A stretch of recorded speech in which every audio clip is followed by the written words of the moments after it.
السلام علیکم ورحمۃ اللہ وبرکاتہ۔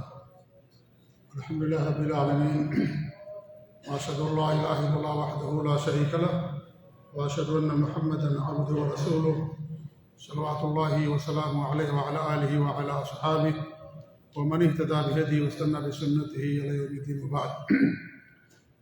معزز ناظرین و سامعین، گزشتہ درس میں غزوہ احد آپ لوگوں کے سامنے اس کا تذکرہ کیا گیا تھا۔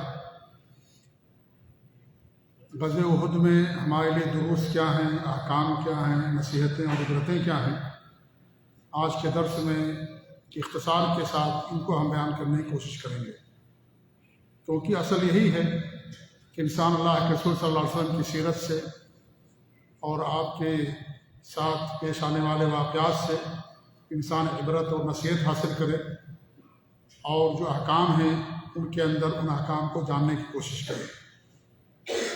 غزوہ احد شوال سنہ 3 ہجری کے اندر یہ واقعہ پیش آیا تھا، اور اس جنگ کے اندر شروع میں مسلمانوں کو، صحابہ کرام کو فتح ملی تھی، لیکن بعد میں وہ فتح شکست میں تبدیل ہو گئی تھی۔ جیتی ہوئی جنگ مسلمان صحابہ کرام ہار گئے تھے، جیسا کہ آپ سب لوگوں کو معلوم ہے۔ اس سے ہمیں کیا درس ملتا ہے؟ یہ جنگ کیوں ہارے؟ جنگ جیت چکے تھے، کامیابی مل گئی تھی، فتح سے ہمکنار ہو گئے تھے، لیکن جنگ کیوں ہارے؟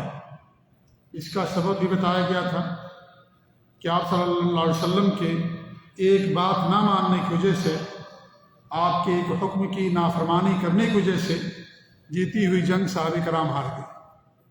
آپ نے کیا حکم دیا تھا صحابہ کرام کو؟ 50 تیر انداز جنہیں آپ نے پہاڑی پر متعین کیا تھا، آپ نے ان کو حکم دیا تھا کہ جب تک میرا دوسرا حکم نہ آئے آپ لوگوں کی جگہ کو نہیں چھوڑنا، چاہے چڑیا ہمیں نوچ لے جائیں، درندے کھا لیں ہمیں، چاہے ہمیں فتح ملے چاہے شکست ملے، جب تک دوسرا حکم نہ آئے اس وقت تک تم لوگوں کو یہ جگہ نہیں چھوڑنا۔ جنگ مسلمان جیت گئے۔ ان لوگوں نے آپس میں کہا کہ اب یہاں رہنے سے کیا فائدہ ہے، 50 میں سے 40 تیر انداز جگہ چھوڑ کر کے چلے آئے اور مال غنیمت لوٹنے میں مصروف ہو گئے۔ خالد بن ولید طاق میں تھے، دیکھا کہ یہاں پر صرف 10 رہ گئے ہیں، ان لوگوں کو اکٹھا کیا، مشرکوں کو، کافروں کو، اور پیچھے سے حملہ کر دیا۔ جو 10 تیر انداز تھے ان کو شہید کر دیا، اور پیچھے سے آ کر کے مسلمانوں پر حملہ کر دیا۔ مسلمان بوکھلا اٹھے کہ اچانک یہ کیا ہو گیا۔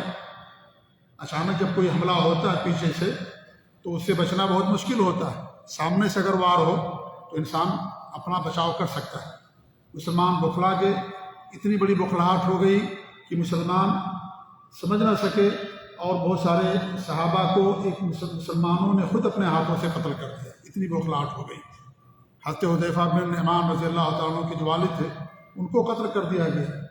تو کیوں یہ آخر ہوا؟ آپ کی ایک بات نہ ماننے کی وجہ سے۔ آپ کا حکم تھا کہ اسی درے پر، اسی پہاڑی پر رہنا ہے جب تک میرا دوسرا حکم نہ آ جائے، لیکن صحابہ کرام نے اور اس طریقے سے ان لوگوں نے آپ کی ایک بات نہ مانی، چھوڑ دی، جس کی بنا پر یہ چیز واقع ہوئی اور جیتی ہوئی جنگ مسلمان ہار گئے۔ آج ہم دیکھیں کہ آج ہماری زندگی میں کیا اللہ کے رسول صلی اللہ علیہ وسلم کی باتوں پر عمل ہے؟ ہم کتنی باتوں کو نہیں مانتے ہیں؟ آپ کی کتنی تعلیمات کو ہم نے چھوڑ دیا ہے؟ آپ کے دنیا میں آنے کا مقصد ہی توحید کے اشاعت تھا، لوگوں کے درمیان توحید کو قائم کرنا، شرک سے لوگوں کو روکنا، شرک کا خاتمہ کرنا، آج امت مسلمہ توحید کو چھوڑ کر کے شرک کے اندر ملوث ہو گئی، شرک کر رہی ہے۔ تو پھر اللہ رب العالمین کہاں سے فتح دے گا؟ کہاں سے ہمیں عزت اور سربلندی ملے گی؟ عزت اور سربلندی کے لیے ایمان شرط ہے، اور ایمان نام ہے توحید خالص کا، اللہ تعالیٰ کے ساتھ شرک نہ کرنے کا۔ جب توحید ہمارے پاس نہیں رہے گی، شرک کے اندر ہم ملوث ہو جائیں گے، تو پھر اللہ رب العالمین اپنے وعدے کو پورا نہیں کرے گا۔ اللہ نے وعدہ پورا کرنے کے لیے 2 شرط لگائی ہے، یعبدوننی ولا یشرکون بی شیئا، وہ صرف میری عبادت کریں گے، میرے ساتھ کچھ بھی شرک نہیں کریں گے۔ آج اللہ کی عبادت بھی نہیں ہو رہی ہے۔ کتنے لوگ ہیں جو توحید پر قائم ہیں، کتنے لوگ ہیں جو نماز پڑھتے ہیں، کتنے لوگ زکوٰۃ دیتے ہیں جو اسلام کے ارکان ہیں، جو اسلام کے ارکان ہیں جن کا کرنا ضروری ہے، کتنے لوگ ہیں جو ان تعلیمات پر عمل پیرا ہیں، آپ دیکھ ڈالیے، تو پھر اللہ رب العالمین کی مدد کہاں سے آئے گی؟ وَأَنْتُمُ الْأَعْلَوْنَ إِن كُنتُم مُؤْمِنِينَ، اگر تم صاحب ایمان ہوگے، ایمان ہوگا تمہارے دلوں کے اندر، توحید خالص ہوگی، شرک سے دوریاں ہوگی، تب جا کر کے تمہیں دنیا کے اندر کامیابی اور بلندی ملے گی۔ بلندی کے لیے شرط ہے۔ تو آپ دیکھیں اس میں ہمیں یہ بڑا درس ہے۔ یہ اللہ کے رسول صلی اللہ علیہ وسلم موجود ہیں، صحابہ کرام موجود ہیں، پھر بھی اللہ رب العالمین نصیحت و عبرت کے طور پر اس جیتی ہوئی جنگ کو شکست کے اندر تبدیل کروا دیا۔ ہمیں درس دیا گیا کہ اسے وہ تمہارے لیے کامیابی ہوگی جب اللہ کے رسول صلی اللہ علیہ وسلم کی ہر بات مانو گے، آپ کی لائی ہوئی شریعت کے اوپر عمل کرو گے، تبھی دنیا کے اندر تمہیں کامیابی ملے گی۔ یہ سب سے بڑا مقصد تھا اور سب سے بڑی نصیحت جو ہمیں اس درس سے یا اس واقعے سے ملتی ہے کہ جیتی ہوئی جنگ صحابہ کرام ہار جاتے ہیں۔ آپ ربیع الاول کا مہینہ ہے، آپ دیکھ رہے ہیں ابھی ربیع الاول کی 12 تاریخ آئے گی، پورے ملکوں کے اندر لوگ جلسے جلوس نکالیں گے، قوالیاں کرتی ہیں عورتیں، نعت گوئی کرتی ہیں اور مسجدوں کو سجاتے ہیں، گھروں کو سجاتے ہیں، روڈوں کو سجاتے ہیں، مٹھائیاں تقسیم کرتے ہیں اور اللہ کے رسول صلی اللہ علیہ وسلم کی ولادت پر جشن مناتے ہیں۔ نعوذ باللہ من ذالک۔ کیا یہ اللہ کے رسول صلی اللہ علیہ وسلم کی تعلیم ہے؟ آپ 23 سال تک نبوت آپ کو ملی اور 63 سال کی عمر ملی آپ کو، اور نبوت کی زندگی 23 سال ہے۔ کیا آپ نے اپنی 23 سالہ دور میں کبھی اس کو منایا؟ صحابہ کرام نے آپ نے ہنسنے کا طریقہ بیان کیا ہے کہ آپ نے کب مسکرایا، آپ کب ہنسے، کب آپ کھڑے ہوئے، پوری کی پوری تفصیلات بیان کی، اور شریعت میں حدیثوں میں کہیں ذکر نہیں ملتا ہے کہ انہوں نے بیان کیا کہ ہمارے نبی نے اپنی میلاد بنائی اور جلسے جلوس کیا، یا اس دن آپ نے کوئی پروگرام کیا، یا اس طریقے جلسے جلوس آپ نے کیا۔ جن صحابہ نے آپ کے مسکرانے کا انداز بتایا اور آپ کے چلنے کا طریقہ بیان کیا، بیٹھنے کا طریقہ بیان کیا، سفر میں آپ کس طریقے سے لوگوں کے ساتھ رہتے تھے، چھوٹی چھوٹی چیزوں کو بیان کیا، اور یہ عید میلاد النبی صحابہ کرام بتانا لوگوں کے سامنے بھول گئے۔ نعوذ باللہ من ذالک۔ سوچنے کی بات ہے، اور کتنے بڑے اس کا انتظام ہوتا ہے، کتنا اسراف اور کتنی فضول خرچی ہوتی ہے، جلسے جلوس باقاعدہ نکالے جاتے ہیں، ساری چیزیں کی جاتی ہیں کہ ہمارے نبی صلی اللہ علیہ وسلم کی سنت ہے۔ یہ میرے بھائیو بدعت ہے، حرام اور ناجائز یہ کرنا۔ آپ کی سنت سے اس کا کوئی ثبوت نہیں ہے، آپ نے زندگی بھر کبھی میلاد نہیں منایا۔ نعوذ باللہ من ذالک۔ اللہ نے قرآن کریم 25 نبیوں کا ذکر کیا، کیا کسی نبی کا آپ نے میلاد منایا؟ اور آپ کی ولادت سے زیادہ اہم تو آپ کی زندگی میں نبوت اور رسالت اور بعثت ہے۔ مکہ کے مشرکین بھی تو محمد بن عبداللہ کو مانتے تھے، لیکن محمد بن رسول اللہ کو نہیں مانتے تھے۔ تو آپ کے اخلاق کا ذکر کرتے تھے، ساری چیزیں کرتے تھے، مانتے تھے وہ، لیکن جب آپ نے لوگوں کو توحید کی دعوت دینا شروع کیا، سب آپ کے دشمن ہو گئے، مکہ چھوڑنے پر مجبور کر دیا، قتل کرنا چاہا، اور ہجرت کرنے پر آپ مجبور ہو گئے۔ وہی مکہ کے لوگ جو آپ کے اخلاق کا ذکر کرتے تھے، آپ کو صادق اور امین کہتے تھے، لیکن جب آپ نے کوہ صفا سے توحید کی دعوت دینا شروع کیا، سب آپ کے دشمن ہو گئے۔ تو انہیں محمد عبداللہ سے جو ہے کوئی دشمنی نہیں تھی، انہیں محمد رسول اللہ سے دشمنی اور عداوت تھی۔ اس لیے آپ کی زندگی بعثت، آپ کی بعثت سے، آپ کی نبوت و رسالت سے شرک کا خاتمہ ہوا، توحید کو اللہ رب العالمین نے غلبہ عطا کیا، دین اسلام کو غلبہ عطا فرمایا۔ تو ہم بھی محمد بن عبداللہ کو مانیں، لیکن محمد رسول اللہ کی تعلیمات کو بھلا دیں تو کہاں سے ہمیں کامیابی ملے گی؟ تو اس لیے میرے بھائیو، آپ کی زندگی میں یہ بہت اہم ہے کہ جو آپ مشن لے کر کے آئے تھے، اس مشن کو ہم آگے بڑھائیں۔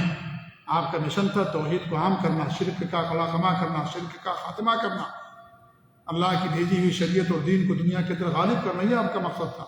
ہم توحید کی دعوت دیں، لوگوں کو شرک سے بچائیں۔ تو یہ چیزیں آج ہمارے معاشرے میں ہو رہی ہیں، بدعت اور خرافات کس طریقے سے لوگ کر رہے ہیں۔ 300 سال کے بعد جو چیز ایجاد کی گئی، اسے دین کا کیا حکم حاصل ہو؟ 300 سال تک اس کا کوئی وجود نہیں تھا اسلامی دنیا کے اندر، کہیں اس پر عمل نہیں ہوتا تھا۔ مصر کے اندر عبیدیوں نے، جو روافض تھے، دشمنان اسلام تھے، صحابہ کے دشمن تھے، صحابہ کو کافر کہنے والے، صحابہ کو جہنمی کہنے والے، صحابہ پر لعنت بھیجنے والے، صحابہ سے تبرہ بازی کرنے والے، ان لوگوں نے اس کو ایجاد کیا، اور شروع میں 6 طرح کی بدعتیں ایجاد کی تھی انہوں نے۔ میلاد، ایک تو ہمارے نبی کی ولادت پر، علی کی ولادت پر رضی اللہ تعالیٰ عنہ، فاطمہ رضی اللہ عنہ کی ولادت پر، حسن رضی اللہ تعالیٰ عنہ، حسین رضی اللہ تعالیٰ عنہ کی ولادت پر، اور جو حاکم وقت ہوتا تھا اس کی ولادت پر، یا جب اس کو حکومت ملتی تھی اس دن کا جشن مناتے تھے۔ آپ اندازہ لگائیں کہ اس کو کس نے ایجاد کیا؟ اس کو رافضیوں نے ایجاد کیا، شیعوں نے اس کو ایجاد کیا، اور یہ ساری چیزیں کچھ دنوں تک چلتی رہی، بعد میں سب ختم ہو گئی۔ اللہ کے رسول صلی اللہ علیہ وسلم کی ولادت پر جشن باقی رہا۔ لیکن آج ایران کے اندر اور جو روافض ہیں، شیعہ ہیں، یہ پورے کے پورے 6 جشن مناتے ہیں اللہ کے رسول کی ولادت پر بھی، اور علی اور فاطمہ، حسن حسین، سب کی ولادت پر وہ جشن مناتے ہیں۔ آپ اس سے اندازہ لگائیں کہ یہ بدعت کن لوگوں سے آئی ہوئی ہے؟ یہ روافض کی طرف سے آئی ہوئی بدعت ہے۔ انہوں نے حضرت ابو بکر، حضرت عمر، حضرت عثمان اور دیگر صحابہ کرام کی ولادت پر جشن نہیں منایا۔ کسی کی بھی ولادت پر جشن منانا حرام ہے، دین کے اندر بدعت ہے۔ لیکن آپ اندازہ کریں کہ اس کے پیچھے کن کا ہاتھ ہے؟ یہ روافض نے اس کو ایجاد کیا ہے، اور سیدھے سادے جو مسلمان تھے انہوں نے اس کو لے لیا اور سمجھ بیٹھے کہ یہی کیا نام ہے محبت کا اظہار کا طریقہ ہے۔ نعوذ باللہ من ذالک۔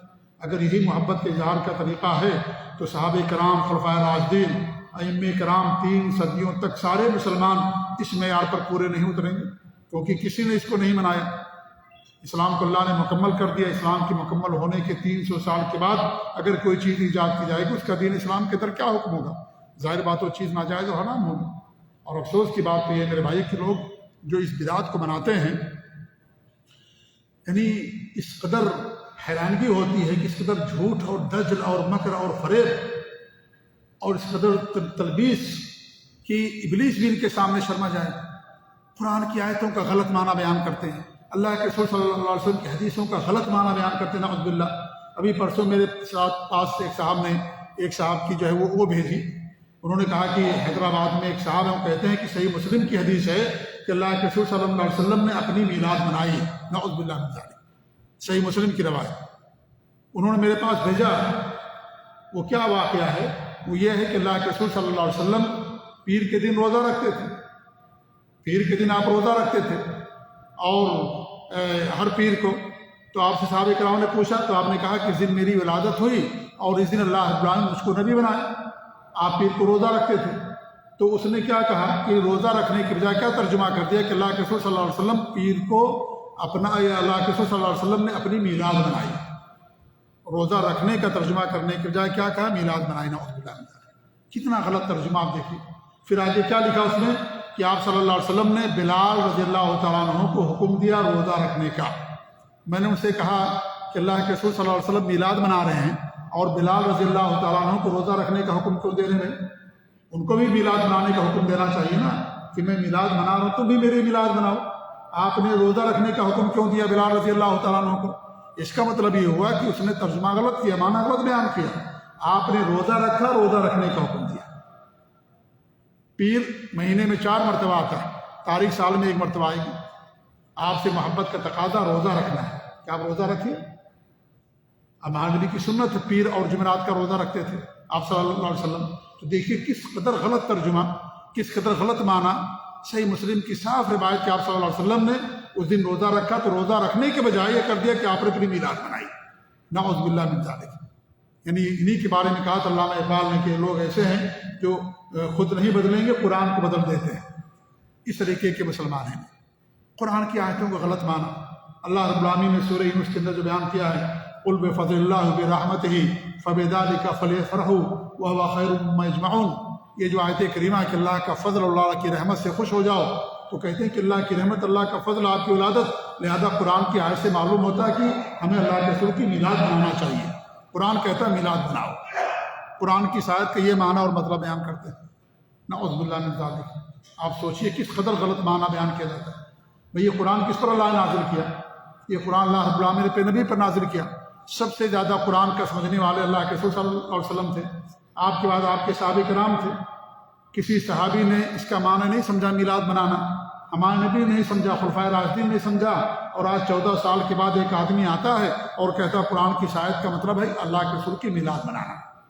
نعوذ باللہ من ذالک۔ 1400 سال تک مسلمان اس آیت کا مطلب ہی نہیں سمجھے، ہمارے نبی نہیں سمجھے اس آیت کا مطلب، صحابہ کرام نہیں سمجھے۔ اس پر اللہ نے قرآن نازل کیا، جنہوں نے قرآن کا نزول اپنی آنکھوں سے دیکھا، صحابہ کرام جو سب سے زیادہ عربی زبان کو جاننے والے تھے، انہوں نے اس کا مطلب نہیں سمجھا کہ اس کا مطلب میلاد منانا ہے۔ 1400-1300 سال کے بعد ایک آدمی آتا ہے اور کہتا ہے دیکھو قرآن میں میلاد منانے کا حکم موجود ہے، میلاد مناؤ۔ اب آپ دیکھیے کس قدر قرآن کی تحریف، کس قدر قرآن کے معنی کو بدل دینا۔ الفاظ تو نہیں بدل سکتے تھے قرآن کا، لیکن معنی بدل دیا، معنی بدل دیا، انہوں نے دوسرا معنی بیان کر دیا۔ تو وہی تو بات ہو گئی، قرآن تو صحیح باتوں کی تعلیم کے لیے آیا ہے، بدعات اور خرافات کی تعلیم کے لیے نہیں آیا۔ آپ نے قرآن کو بدعات اور خرافات کی تعلیم کا ذریعہ سمجھ لیا، نعوذ باللہ من ذلک۔ تو آج یہ صورتحال کی خوشی ہمیں ہے، لہذا خوشی منانا چاہیے۔ بھئی صحابہ کرام کو بھی خوشی تھی، ہمارے نبی کو خوشی تھی، ہمارے نبی نے روزہ رکھا، صحابہ کرام نے روزہ رکھا، آپ بھی روزہ رکھیں۔ یہ خوشی کا اظہار ہے۔ خوشی کے اظہار کا مطلب یہ نہیں کہ آپ بدعات خرافات کرنے لگیں۔ آپ کو اللہ نے مال دیا ہے، اب آپ خوشی میں عیاشی کرنا شروع کر دیں، زناکاری شروع کر دیں، فحاشی کے اڈے بنانا شروع کر دیں، غلط جگہوں پر جا کر کے فلمیں اور آرکیسٹرا اور ڈرامہ کرنا شروع کر دیں۔ اللہ نے مجھے مال دیا ہے، خوشی ہے میرے پاس، بہت مال ہے میرے پاس، کیا یہ صحیح ہوگا؟ قطعاً صحیح نہیں ہوگا۔ بھئی خوشی کے اظہار کا ضابطہ بھی بتایا گیا، کیسے آپ کو خوشی کا اظہار کرنا۔ عید خوشی کا دن ہے تو کیا کریں گے؟ اس دن جا کر کے جوا کھیلیں گے، اس دن جا کر کے شرک کریں گے اور جا کر کے اس دن حرام کام کریں گے؟ نہیں، خوشی کا دن تھا۔ ہمارے نبی صلی اللہ علیہ وسلم تشریف فرما تھے، بچیوں نے کہا کہ ہمارے درمیان ایک ایسا نبی جو کل کی باتوں کو جانتا ہے، ہمارے نبی ان کو منع کر دیا۔ خوشی کا دن تھا لیکن آپ نے غلط بات کہنے سے منع کر دیا۔ تو خوشی کا مطلب یہ نہیں کہ انسان شریعت کو چھوڑ دے۔ شادی بیاہ ہے، خوشی کا دن ہے، آپ جو ہے گانا بجانا شروع کر دیں اور فلمیں دکھانا شروع کر دیں اور بارات لے جانا شروع کر دیں، جو حرام کام نہیں صحیح ہوگا۔ خوشی ہے، خوشی شریعت کے دائرے میں ہوگی، شریعت کے دائرے میں خوشی کا اظہار کیا جائے گا، شریعت سے ہٹ کر کے نہیں کیا جائے گا۔ ہم سب شریعت کے پابند۔ تو یہ چیز دیکھیے کس طریقے سے قرآن کا معنی غلط بیان کر دیا۔ اللہ کہتا ہے وَأَمَّا بِنِعْمَتِ رَبِّكَ فَحَدِّثْ، اپنے رب کی نعمتوں کو بیان کیجئے۔ اللہ کے رسول کی ولادت ایک نعمت ہے، لہذا ہم بیان کرتے ہیں لوگوں کو اور ہم جلسے جلوس نکالتے ہیں۔ نعوذ باللہ من ذلک، ایسا غلط معنی۔ صحابہ کرام نے اس کا معنی یہ مطلب نہیں سمجھا، 1300 سال تک کوئی نہیں سمجھا، 1400 سال تک، اور آپ یہ معنی سمجھ رہے ہیں۔ اس کا مطلب یہ ہے کہ صحابہ کرام بغیر سمجھے ہوئے چلے گئے، نعوذ باللہ، انہوں نے یہ عبادت کیا ہی نہیں۔ تو میرے بھائیو، یہ کیوں ایسا ہو رہا ہے؟ یہ اس لیے ہو رہا ہے کہ لوگوں نے اللہ کے رسول کی باتوں کو چھوڑ دیا، آپ کی تعلیمات کو چھوڑ دیا۔ جنگ احد میں ایک بات چھوڑنے کی بنا پر شکست ہو گئی، تو آج ہم آپ کی تمام باتوں کو چھوڑ دیں گے۔ شرک کے اندر، بدعت اور خرافات اور نافرمانی کے اندر، سود خوری، حرام خوری اور نماز سے دوری اور بدعت اور شرک، یہ ساری چیزیں اگر ہمارے اندر پائی جائیں گی تو کیا اللہ تعالیٰ ہمیں دنیا کے اندر کامیابی عطا کرے گا؟ یہ بڑا سبب ہے ہماری پستی کا، ہماری ذلت کا سب سے بڑا سبب یہی ہے کہ ہم نے اللہ کے رسول کی تعلیمات کو، قرآن کی تعلیمات کو، دین کو پشے پش ڈال دیا۔ اس لیے ذلت اور رسوائی کا ہمیں سامنا کرنا پڑتا ہے۔ جب تک اللہ کے دین کو مضبوطی کے ساتھ نہیں تھامیں گے، توحید کو گلے نہیں لگائیں گے، شرک کو نہیں چھوڑیں گے، نبی کی سنت پر عمل کرنا جب تک شروع نہیں کریں گے اور بدعات اور خرافات سے توبہ نہیں کریں گے، اور تب تک دنیا کے اندر ہمیں نہیں ملے گی کامیابی۔ یہ درس ملتا ہے میرے بھائیوں کہ انسان بدعات خرافات چھوڑ دے، نبی کی تعلیمات پر عمل پیرا ہو اور اس طریقے سے آپ کی سنتوں پر انسان عمل کرے۔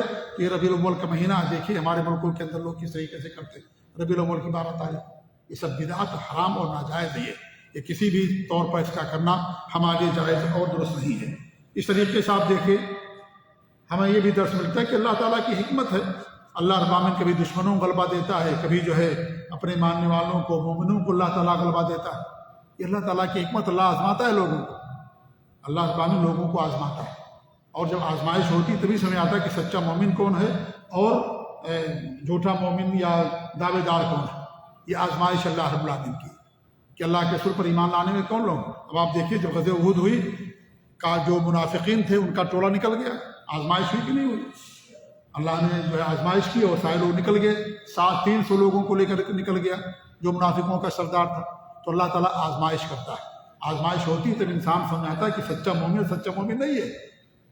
آپ کے پاس خوشحالی ہے، آپ کے پاس خوب مال دولت کی ریل پیل ہے، سب آپ کے دوست ہیں، لیکن جب آپ کے پاس برا یعنی وقت آ جائے یا اس طریقے سے آپ کے پاس مال نہ رہے، بیماری میں یا اور اس میں ملوث آپ مبتلا ہو جائیں، اس وقت آپ کا کون ساتھ دیتا؟ وہی آپ کا سچا دوست ہے، وہ آپ کا سچا ساتھی ہے۔ جب آپ کے پاس مال دولت ہے، سب کو کھلا رہے پلا رہے، سب آپ کے دسترخوان پر آئیں گے، سب آپ سے سلام کریں گے، سب آپ سے ملاقات کریں گے، لیکن جب آپ کے پاس پریشانی ہو، مصیبت ہو، تنگی ہو، اس وقت کوئی آپ کا ساتھی، وہ آپ کا سچا ساتھی ہوئی ہوتا ہے۔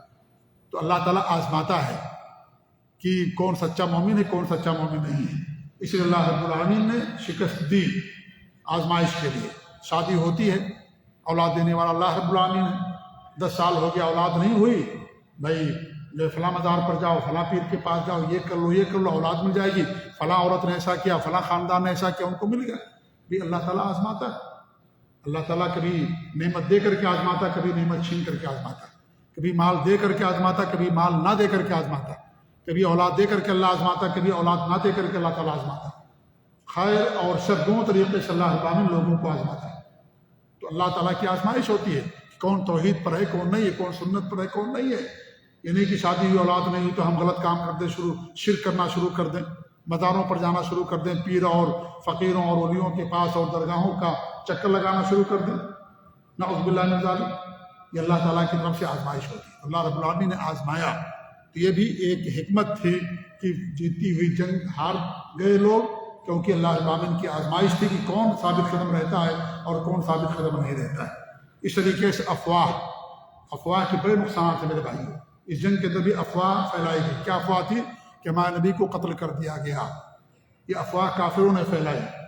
اور اس طریقے سے صحابہ کرام نے جب یہ سنا تو ان کے حوصلے پست ہو گئے۔ تو افواہ کے بڑے نقصانات ہیں۔ حضرت عثمان رضی اللہ تعالیٰ عنہ کی جو خلافت بھی افواہ کے نتیجے میں گئی۔ لوگوں نے آپ کے خلاف بہت افواہ پھیلایا، آپ کے خلاف کہ آپ نعوذ باللہ ایسا کرتے ہو، ایسا سب جھوٹی باتیں تھیں، سب افواہ تھے۔ تو افواہ کے بڑے نقصانات ہیں، اس لیے شریعت کے اندر منع کیا گیا ہے کوئی خبر آپ تک پہنچے آپ کیا کرو، اس کی تحقیق کر لیا کرو۔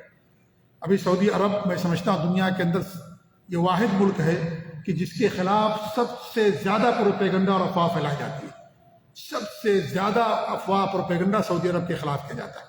آپ سب لوگوں نے سنا ہوگا کہ یہاں کے جو سابق امام، مکے کے امام تھے شیخ صالح آل طالب، BBC نے خبر اڑائی، جھوٹی خبر، اور ہر مسلمان ملکوں کے اندر جھوٹی خبر اڑائی گئی کہ ان کو 10 سال کی سزا دی گئی اور اس طریقے سے ان کو جیل کے اندر ڈال دیا گیا۔ سب کے سب جھوٹی خبر، اس کا حقیقت سے دور کا بھی کوئی واسطہ نہیں ہے، کوئی واسطہ اس کا نہیں ہے۔ وہ اپنے گھر کے اندر ہیں، ہاں ان کو امامت سے ہٹایا گیا۔ جی آپ کی مسجد کے اندر امام ہوتا ہے کیا؟ ایک مسجد کا امام اور خطیب زندگی بھر رہتا ہے؟ آپ کے مدرسے یونیورسٹی میں پڑھاتے ہیں بچے اور اساتذہ، کیا زندگی بھر وہ رہتے ہیں؟ آپ بھی ان کو ہٹا دیتے ہیں، کہیں اور چلا جاتا ہے۔ بھئی ہر ملک کے لیے کچھ سیاست ہوتی ہے، ہر ملک کے کچھ اصول اور ضابطے ہوتے ہیں۔ ان کو امامت سے ہٹایا گیا۔ امامت سے ہٹانے کی بنا پر اب آپ کے امام صاحب ہیں، ان کو یہاں سے ہٹا دیا جائے تو کیا کریں گے آپ؟ افواہ پھیلائیں گے، نعوذ باللہ من ذالک۔ ہر مسجد کے امام ہوتے ہیں، بدلتے رہتے ہیں، کوئی یہاں سے وہاں جاتا ہے، دوسری جگہ آتا ہے، ہٹا دیا جاتا ہے۔ مدرسوں کے اندر ہوتا ہے۔ تو افواہ اتنی بری پھیلائے گی کہ 10 سال ان کو جیل کیا گیا اور اس طریقے سے ان کے اوپر جرمانہ بھی عائد کیا گیا اور 10 سال ان کو جیل میں ڈال دیا گیا اور جیل کے اندر موجود ہے، نعوذ باللہ من ذالک۔ کتنی جھوٹی خبر، جو سعودی عرب کے خلاف باقاعدہ ایک پوری لابی ہے، ایسی خبریں بناتے ہیں۔ BBC سے لوگوں نے رابطہ کیا، کہا کہ بھائی ایک صاحب ہیں، ان کے جو ہے 1 ملین فالورز ہیں، انہوں نے خبر شائع کی تھی، میں نے وہی شائع کر دیا۔ آپ دیکھیں کتنا بڑا دشمن ہے یہ، کس قدر دشمن۔ بڑے بڑے ملکوں بہت بڑی باتیں ہو جاتی، کوئی خبر نہیں ہوتی، یہاں چھوٹی سی بات ہوتی، اس طریقے سے لوگ اس کو لے اٹھتے ہیں۔ تو افواہ کے بڑے نقصانات ہیں میرے بھائی۔ اللہ رب العالمین نے قرآن میں ہمیں ایک اصول دیا ہے، جب تمہیں کوئی خبر پہنچے تحقیق کر لیا کرو بھائی، تحقیق کر لو، پوچھو لوگوں سے کہ صحیح ہے کہ غلط ہے۔ یہ نہیں کہ اس کو پھیلانا شروع کر دو اور اس کو لوگوں کے اندر عام کرنا شروع کر دو، یہ اصول اور ضابطہ نہیں دیا گیا۔ تو افواہ کے بہت زیادہ نقصانات ہیں شریعت کے اندر۔ انسان افواہ سے بچے، افواہ نہ پھیلائے۔ اللہ کے رسول کے زمانے میں صحابہ کرام جو گئے ہجرت کر کے کیا نام ہے حبشہ، جب وہاں خبر پہنچا دی گئی کہ سارے مسلمان ہو گئے ہیں، جب وہ خبر وہاں پہنچی واپس آئے، ان سارے مسلمانوں کو پکڑ لیا گیا، ان پر اور ظلم ڈھانا شروع کر دیا گیا۔ تو اس طریقے سے افواہیں پھیلائی جاتی ہیں۔ حضرت عائشہ کے خلاف لوگوں نے افواہ پھیلائی کہ نعوذ باللہ حضرت عائشہ سے فلاں صحابی کے ساتھ ان کا تعلق قائم ہو گیا، نعوذ باللہ من ذالک۔ آج بھی رافضی پھیلاتے ہیں، جو شیعہ آج بھی کہتے ہیں کہ حضرت عائشہ نے زنا کیا، نعوذ باللہ من ذالک۔ اللہ انہیں غارت اور برباد کر دے، دنیا سے ان کے وجود کو ختم کر دے، اور لوگوں کے لیے اللہ تعالیٰ انہیں عبرت کا نشان بنا دے۔ حضرت عائشہ کے بارے میں، آج ہماری بیوی کے بارے میں کوئی کہ ہم اسے برداشت نہیں کریں، اللہ کے رسول صلی اللہ علیہ وسلم کی بیوی، پوری دنیا کے مسلمانوں کی ماں، ان کے بارے میں وہ خبر اڑاتا ہے۔ آج بھی ان کا عقیدہ کہ نعوذ باللہ انہوں نے زنا کیا تھا۔ آج ان کی باقاعدہ کتابوں میں لکھا ہے، خمینی نے لکھا اور ان کے ماننے والوں نے لکھا کہ ہماری حکومت آئے گی تو میں عائشہ کو قبر سے نکال کر کے رجم کروں گا اس کو۔ نعوذ باللہ، ان کا عقیدہ کتابوں کے اندر لکھا ہوا، ان کا عقیدہ موجود ہے باقاعدہ، وہ کہتے بھی ہیں باقاعدہ، میں نے ان کی کئی کیسٹیں سنی، میں نے ان کا کوئی درس سنا، کئی درس میں نے ان کا سنا ان کمینوں اور خبیثوں کا، اسی بنا پر کہ واقعی یہ بات ہے کہ نہیں ہے، باقاعدہ وہ بیان کرتے ہیں، کہتے ہیں ہمارا ایمان اور عقیدہ رکھتے ہیں ہم کہ اس نے زنا کیا تھا، نعوذ باللہ نعوذ باللہ من ذالک۔ آپ صلی اللہ علیہ وسلم کی بیوی، آج ہماری بیوی ہماری ماں کے بارے میں کوئی کہے، آپ سوچئے کس قدر خبیث لوگ ہیں، کس قدر دشمن ہیں ہمارے نبی کے اور صحابہ کے، اور یہ رافضی اور شیعہ، اور یہاں کے جو شیعہ ہیں جو ان کا بھی عقیدہ ہی ہے۔ ہم نے کہا یہاں کے شیعہ شاید کچھ صحیح ہوں گے، ان کا بھی میں نے درس سنا قطیف کے ایک جو شیعہ عالم کا، میں نے درس سنا، اس نے درس کے شروع میں کہا کہ ہمارا ایمان ہے، ہم عقیدہ رکھتے ہیں کہ عائشہ نے زنا کیا تھا، زنا کیا 3 بار اس نے کہا، نعوذ باللہ من ذالک۔ ہم نے کہا شاید ان کے ہاں کچھ صحیح ہوگا، لیکن اس طرح کے عقیدہ رکھتے ہیں، نعوذ باللہ من ذالک۔ تو یہ سب ساری افواہ کا نتیجہ تھا یہ، تو بہت سارے افواہ پھیلائے جاتے ہیں۔ حضرت عثمان رضی اللہ عنہ کے خلاف لوگوں نے افواہ پھیلائی اور آپ کی حکومت لوگوں نے ختم کر دی اور آپ کو قتل کر دیا، جھوٹی باتیں بیان کی۔ تو میرے بھائیوں، یہ سب جھوٹی چیزیں ہیں۔ ہمارے لیے ایک ضابطہ اصول ہے کہ ہمارے پاس کوئی خبر پہنچے تحقیق کر لیا کرو، اس کو پوچھو، بات صحیح کی بات صحیح نہیں ہے، پہلے انسان تحقیق کر لے، یہ نہیں کہ ہر سنی ہوئی بات انسان لوگوں کے اندر بیان کرے۔ کفا بالمرء کذبا ان یحدث بکل ما سمع۔ صحیح مسلم کے بعد انسان کے جھوٹا ہونے کے لیے کافی ہے کہ انسان ہر سنی ہوئی بات کو لوگوں کے سامنے بیان کرتا پھرے، جو سنا بیان کرنا شروع کر دے، یہ جھوٹا ہونے کے لیے کافی ہے۔ تو ہمیں اس سے بچنے کی ضرورت ہے۔ ہمیں یہ درس ملتا ہے کہ انسان افواہ پر دھیان نہ دے، افواہ کو لوگوں کے اندر نہ پھیلائے۔ بہت سارے واقعات، بہت سارے قتل اور بہت سارے خونریزی کے واقعات افواہ پھیلانے کی بنا پر ہوتے، اس لیے حکومتیں ہمیشہ لوگوں سے کہتی ہیں کہ بھئی افواہوں پر دھیان نہ دو، افواہ نہ پھیلاؤ، یہاں یہ ہو گیا وہاں وہ ہو گیا، جھوٹی خبریں لوگوں کو کر کے بیان کرتے ہیں اور اس طریقے سے افواہ پھیلاتے ہیں۔ تو ہمیں افواہ کے پیچھے نہیں پڑنا ہے، ہمیں افواہ کے پیچھے نہیں پڑنا، ہمیں تحقیق کرنا چاہیے کہ کہاں تک بات سچی ہے، کہاں تک بات سچی نہیں ہے۔ تو یہ بھی ہمیں درس ملتا ہے۔ نابالغ بچوں کو جنگ میں جانے کی اجازت نہیں ہے۔ آپ جب پہنچے احد سے پہلے، پہاڑی سے پہلے، آپ نے سارے بچوں کو وہاں سے نکال دیا جو بچے جا رہے تھے۔ نابالغ بچوں کو جنگ میں جانے کی اجازت نہیں۔ آج جو جہاد کا نام لیتے ہیں، نابالغ بچوں سے بم بلاسٹ کرواتے ہیں۔ 6 سال کا بچہ ہے، 7 سال کا بچہ ہے، اس کے پیٹھ پر باندھ کر کے اس کو مسجد میں مدرسے میں بھیجتے ہیں اور کہتے ہیں ہم جہاد کرتے ہیں۔ جہاد دہشت گردی ہے، یہ حرام و ناجائز ہے۔ نبی نے بچوں کو جنگ میں شریک ہونے سے منع کیا۔ یہ بچوں کو اور عورتوں کو جنگوں کے اندر بھیجتے، ان سے بم بلاسٹ کرواتے، نعوذ باللہ من ذالک، جہاد کے نام پر۔ اس میں جہاد نہیں ہے، یہ سب حرام ہے اور دہشت گردی ہے۔ یہ لوگوں کے اندر خوف پیدا کرنا ہے، یہ قطعاً اسلام نے اس کی اجازت نہیں دی۔ جب آپ نے بچوں کو جنگ میں جانے کی اجازت نہیں دی تو کس طریقے سے بچوں کو بم بلاسٹ کروا سکتے ہیں؟ نعوذ باللہ، یہ حرام ہے شریعت کے اندر میرے بھائیوں۔ تو آج یہ جہاد کے نام پر یہ ساری چیزیں کی جاتی ہیں، بچوں کو لوگ استعمال کرتے ہیں اور عورتوں کو لوگ استعمال کرتے ہیں باقاعدہ، کیونکہ بچے ہیں، زیادہ پوچھ تاچھ ہوگی نہیں، چھوٹا سا بچہ کہیں بھی چلا جائے گا، بیچارے کی جان جاتی ہے اور اس طریقے سے سب کچھ برباد ہو جاتا ہے۔ نمازی اور مدرسے میں پڑھنے والے بچے اور بازار میں رہنے والے لوگ اور عورتیں جو معصوم ہیں اور جن کا اسے کوئی تعلق نہیں، ان لوگوں کی جانیں چلی جاتی۔ تو یہ جہاد نہیں، یہ دہشت گردی حرام اور ناجائز ہے، شریعت کے اندر کبھی اس کی اجازت نہیں دی گئی۔ اس طریقے سے جو بہت سارے مسائل یا احکام اس سے واقع ہمیں ملتے ہیں، امام ابن القیم رحمۃ اللہ علیہ نے زاد المعاد کے اندر اور بہت سارے علماء نے بیان کیا ہے۔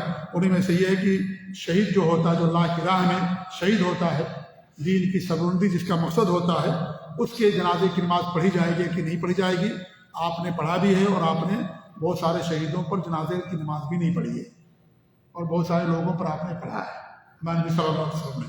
اسی لیے اس میں راجع بات ہے کہ امام وقت کو اختیار ہے، جو قاضی ہے امام، اس کو اختیار چاہے پڑھے چاہے نہ پڑھے، چاہے اس کی جنازے کی نماز پڑھے چاہے نماز نہ پڑھے۔ ایسے ہی جو شہید ہو جائے اس کے بارے میں سنت یہ ہے کہ اسے غسل نہ دیا جائے، انہیں انہی کپڑوں کے اندر، جن کپڑوں کے اندر وہ شہید ہوتے ہیں، ان کو دفن کر دیا جائے۔ قیامت کے دن ان کے خون سے کستوری کی خوشبو آئے گی، جیسا کہ حدیث کے اندر آتا ہے۔ اللہ رب العالمین نے سورہ آل عمران کے اندر اس جنگ کے بارے میں تقریباً 10 سے 11 آیتیں اللہ رب العالمین نے دی۔ سورہ انفال میں اللہ رب العالمین نے غزوہ بدر کو تفصیل سے بیان کیا، بہت ساری چیزیں بیان کی، اور سورہ آل عمران میں اللہ رب العالمین نے غزوہ احد کے بارے میں آیت نمبر 137 سے لے کر کے 138 تک، یعنی کیا نام ہے 127 سے 138 تک، یعنی تقریباً 11 آیتیں اللہ رب العالمین نے غزوہ احد کے متعلق سورہ آل عمران کے اندر اتاری۔ انسان کے لیے مصیبت آئے، پریشانی آئے تو اس کو ہمیں تسلی دینا چاہیے، اسی کو تعزیت کہا جاتا ہے۔ کسی کی وفات ہو گئی، آپ اس کی تعزیت کریں، آپ اس کو تسلی دیں، تو اللہ رب العالمین نے بھی آپ کو تسلی دی، اور یہ کہا سورہ آل عمران کے اندر کہ کیا نام ہے، اگر آپ کو تکلیف پہنچی ہے تو ان کو بھی تکلیف پہنچی ہے۔ وہ تلک الایام نداولها بین الناس، اور یہ دن ہیں ہم لوگوں کے درمیان انہیں گھماتے پھراتے رہتے ہیں۔ جیسے ڈول ہوتا ہے، ڈول جب آپ کنویں سے پانی نکالتے ہیں تو ڈول کبھی آپ کے پاس ہوتا ہے، وہ بالٹی جس میں پانی نکالتے ہیں، کبھی وہ ڈول اور بالٹی کنویں کے اندر رہتی ہے۔ تو اللہ تعالیٰ فرماتا ہے کہ یہ دن ہے، اللہ تعالیٰ کبھی کسی کو غلبہ دیتا ہے، کبھی کسی کو غلبہ دیتا ہے۔ یہ اللہ رب العالمین کی طرف سے ہوتا ہے، حکمت اور آزمائش کے طور پر۔ اس میں اللہ رب العالمین کی بہت ساری حکمتیں ہوتی ہیں۔ تو آپ غم نہ کریں، اگرچہ آپ کو شکست ہوئی تو ان کو بھی شکست ہوئی تھی غزوہ بدر کے اندر، آپ کے بھی کچھ لوگ شہید ہوئے، ان کے بھی کچھ لوگ مارے گئے ہیں، تو انسان کو تسلی دی جاتی ہے۔ یعنی کہ انسان کو مصیبت آ جائے تو لوگ اسے بڑا بنا کر کے پیش کر دیتے ہیں، انسان اور پریشان ہو جاتا ہے۔ آپ کو تسلی دینی چاہیے، انسان کو تعزیت کرنی چاہیے تاکہ اس کا غم ہلکا ہو۔ یعنی کہ آپ غم کو اور بڑا بنا کر کے پیش کر دیں، کوئی واقعہ پیش آ گیا، آپ اس کو بہت زیادہ آپ بڑا بنا کر پیش کریں گے تو انسان زندگی سے مایوس ہو جائے گا۔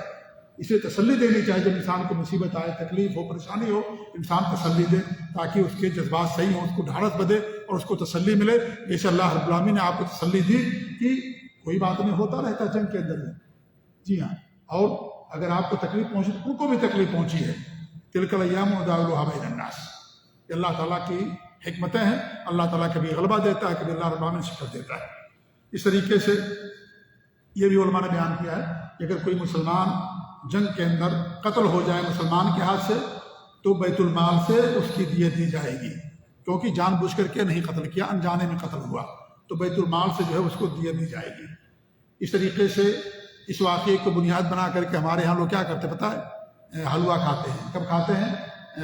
کیا نام ہے، شب برات میں، شعبان کے مہینے میں لوگ شب برات مناتے ہیں، اسی واقعے کی بنیاد پر کہ ہمارے نبی کے دانت ٹوٹے تھے اس جنگ کے اندر، آپ نے حلوہ کھا تو لہٰذا ہم بھی حلوہ کھاتے ہیں۔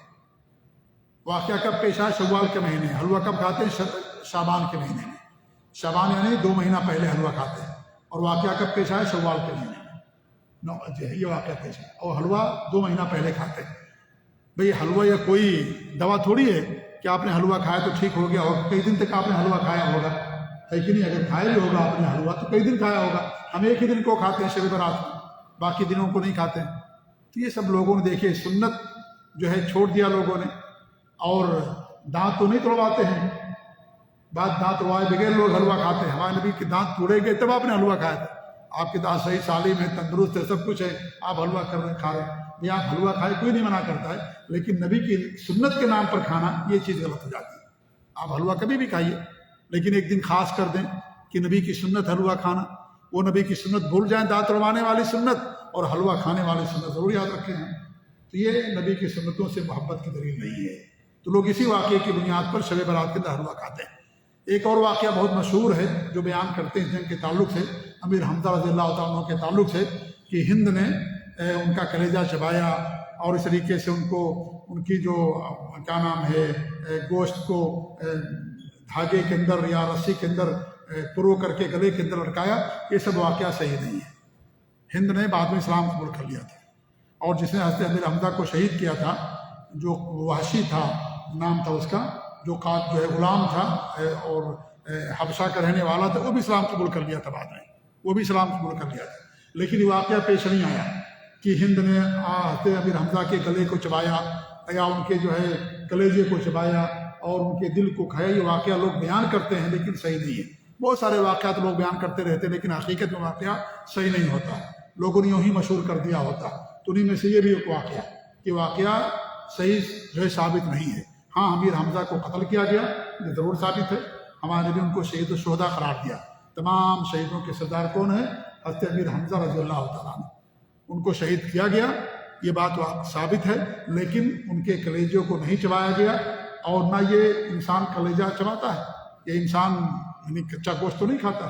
تو اس طریقے سے جو واقعہ بیان کیا گیا ہے یہ واقعہ صحیح نہیں ہے۔ جی ہاں، اللہ تعالیٰ دعا کہ اللہ رب العالمین ہمیں اپنے نبی کی سنتوں پر قائم رکھے، توحید پر قائم رکھے، اللہ تعالیٰ شرک اور بدعت اور خرافات سے ہم سب کو محفوظ رکھے، آمین۔ وصلی اللہ علیہ محمد وعلیٰ آلہ وصحبہ اجمعین، جزاکم اللہ خیر، والسلام علیکم و رحمۃ اللہ وبرکاتہ۔